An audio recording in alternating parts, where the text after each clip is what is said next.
A farmer said to his wife, एक किसान कहता है अपनी पत्नी को, यू आर लेजी, तुम आलसी हो, यू वर्क स्लोली एंड लेथार्जिकली, तुम धीरे धीरे और सुस्ती से काम करती हो, यू वेस्ट योर टाइम, तुम अपना समय बर्बाद कर रही हो। The wife was angry at the word of her husband, पत्नी गुस्सा हो जाती है अपने पति के शब्दों पर। यू आर रोंग, तुम गलत हो। स्टे एट होम टुमारो, कल से तुम घर पर रहो। I will go to field, मैं खेत जाऊंगी। I will do your work there, मैं वहाँ तुम्हारा काम करूंगी।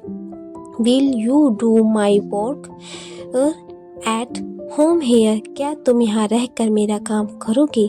द फार्मर सैड हैप्पीली, जो किसान था हंसते हुए कहता है, very well I will do your work back at home, मैं घर पर रहकर तुम्हारा काम करूँगा। द वाइफ सैड, पत्नी कहती है, मिल्क द काऊ, गाय का दूध दुहो, feed the pig, wash utensils, सुअरों को चारा दो, एंड बर्तनों को फेंको, take care of over hands, मुर्गियों को दाना दो, स्पाइन द यार्न, सूट काटो। The woman went to the field, जो पत्नी थी खेत चली गई। The farmer stay back at home, जो किसान था घर पर ही रह गया।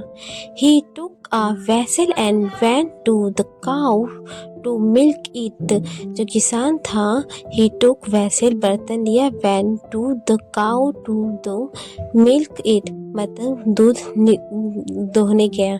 He tried to milk the cow, जब गाय का दूध दोहने लगा। He received a good kick, इसे जोरदार लात पड़ी। He then went to the pigsty, जब वो सुअर को चारा देने गया। He hit his head again the beam, उसका सर जोरदार बीम से टकरा गया। He went to feed the hen, मुर्गियों को वो दाना दे के आया। ही फॉरगॉट टू स्पाइन, और सूट काटना भूल गया। The wife return from the field when it return evening, जब शाम को पत्नी खेत से वापस आई। The farmer hung down his hand in shame, जो किसान था शर्म के मारे अपना सर झुकाकर बैठा था। Thereafter he did not find fault with his wife, उसके बाद कभी भी वो कोई गलती अपनी पत्नी का नहीं निकाला। They lived happily together for a week long time, वे लंबे समय तक खुशी खुशी रहने लगे।